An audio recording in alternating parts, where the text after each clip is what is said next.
ng Camarudis. Iyan din. Grabe. Very masarap. Ito naman yung the best chairman.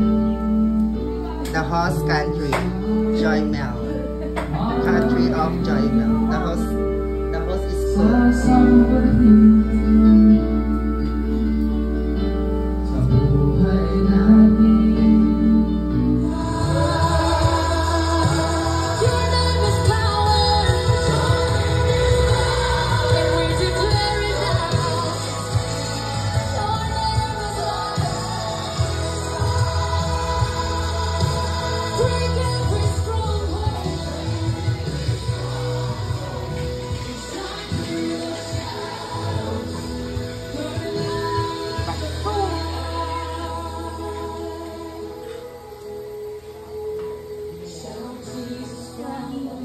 Vlog ko to. Isasali ko kayo sa vlog ko. Ay. Magkaway. Vlog ko ito i-upload ko sa YouTube channel ko. Hi! My name is Juno. Ano yung sasabihin? We support? Support vlog. Mr. Kapelangan. Vlog ko ito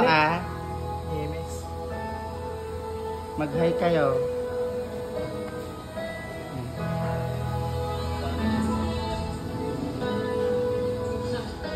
Vlog ko to.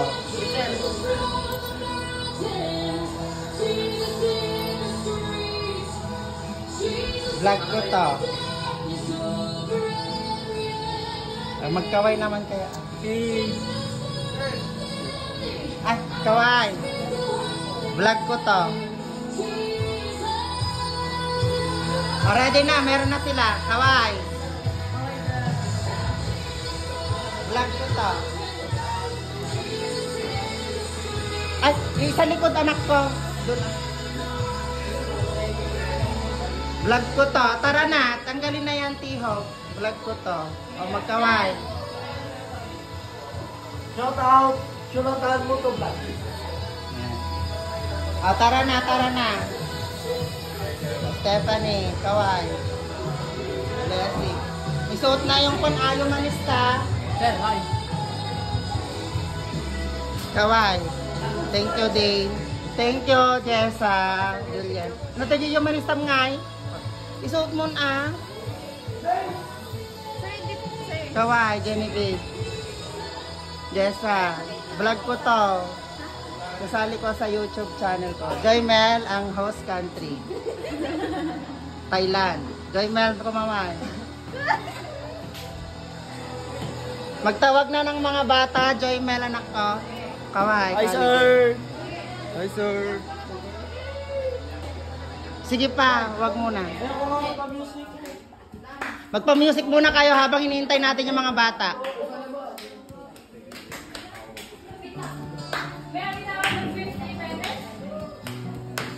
Welcome to Marvin, Kaway, Henry, Kaway.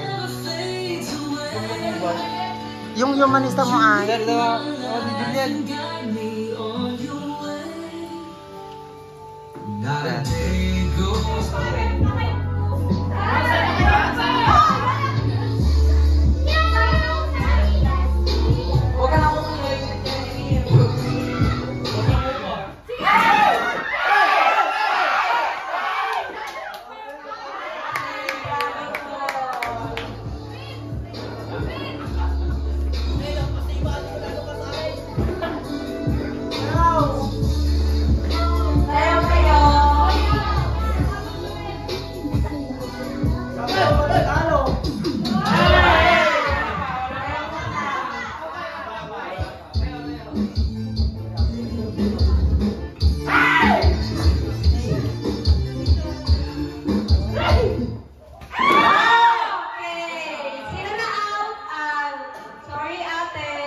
Sala kayo mga ating sala.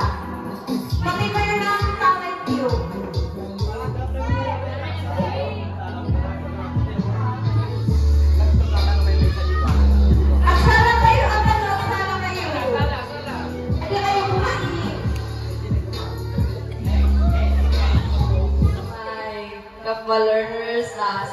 dahil pinili niyo ang aming barangay kahit na kilala ang mga bata kasi makukulit sila.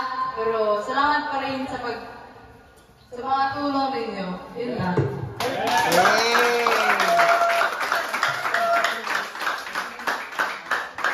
Jonas? Ngayon, ikukwento ko sa inyo ang kwento ni Jonas mula sa Biblia. Handa na ba kayo makinig? Oh. Yes po! Okay, simulan na natin. Isang araw, tinawag ng Diyos si Jonas. Jonas, pumunta ka sa lungsod ng Ninive at sabihin sa mga tao na gumawa sila ng mabuti at tumigil sa kasalanan.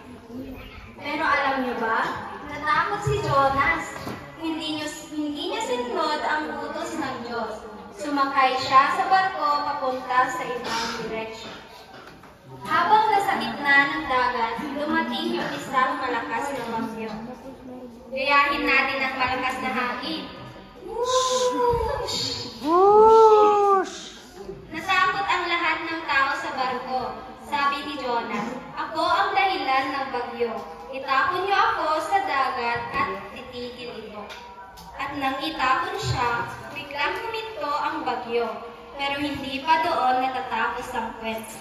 May isang malaking isda ang lumulog kay Jonas. Anong tunog ng malaking isda? Dedma! Nasa loob siya ng tiyan ng isda sa loob ng 3 araw at 3 gabi. Doon siya nanalangin sa Diyos. Panginoon, patawarin mo ako. Susundin ko na ang iyong utos. Pagkatapos, iniluwa ng isda si Jonas sa tabing dagat. Agad siya pumunta sa Ninive at sinabi sa mga tao ang mensahe ng Diyos.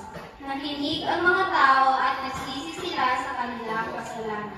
At dito na po nagtatapos ang aking kwento. Si Jonas sa loob ng tiyan ng isda. 3 araw at 3 gabi.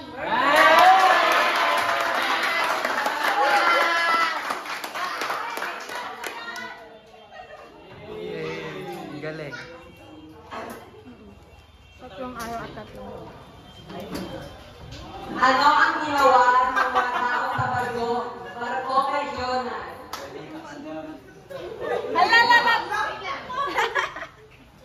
Ano ang ginawa ng mga tao sa barko kay Jonas? Yung mga kumakon.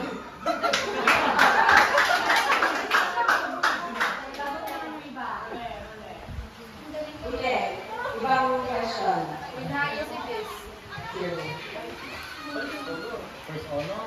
Ano ang ginawa ni Jonas imbes na sundin ang utos ng Diyos? Sino?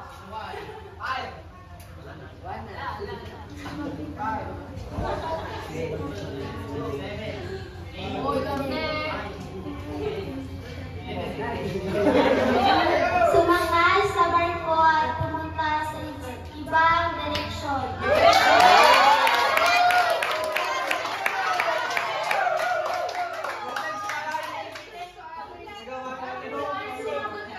Hindi sumunod sa utos ng Diyos. Yung mga wala pang prize, sabi kayo.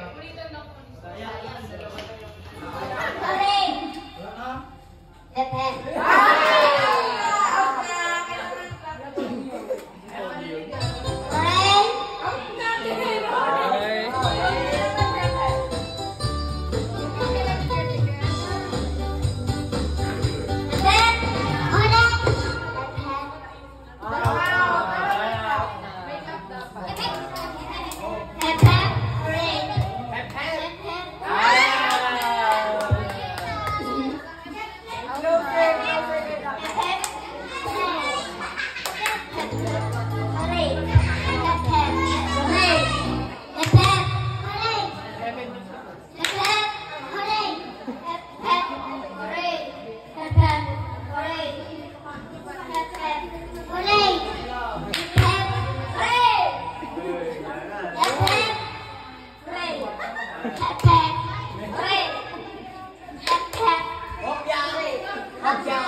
Saligan niyo na tapos ng mga bata.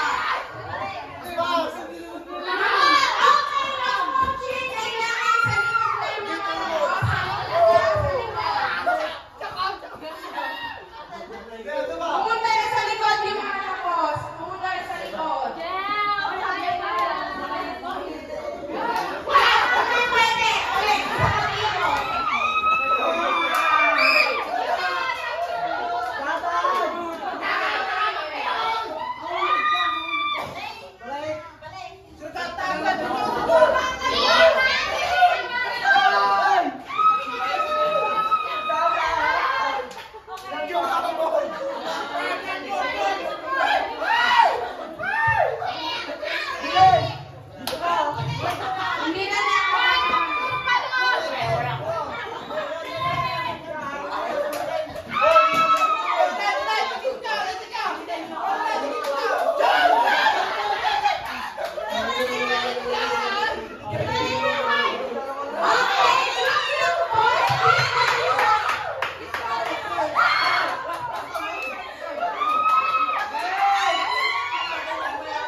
Okay, feeding na. Feeding program.